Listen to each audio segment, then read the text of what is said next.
Бірінші болып өткен мәре сызығындағы қамыс құлақтың құлағы аттың иесі Солтүстік Қазақстан облысының Біржан Шаймерденова. Міне қазақтың намысын қорғап, бірінші болып алтыннан алға тағында қамыс құлаққа тағы да құтты болсын дейміз.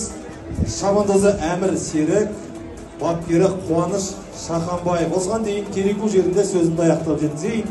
Кереку жеріндегі осы дүниежүзілік көшпенділер ойындарында іріктеу сынында Құнан бәйгеде оқ бойы озып келген еді. Мінекей үмітіміз ақталды. Құдай қаласа Құнан бәйгенің алтыны Қанжығадарда ақтағайын.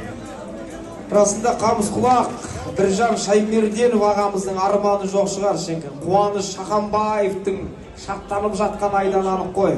Әмір Серік Шабандоздың да бөркісін аспанға лақтырып, ертең Солтүстік Қазақстан өңіріне 5-ші дүниежүзілік көшпенділер ойынының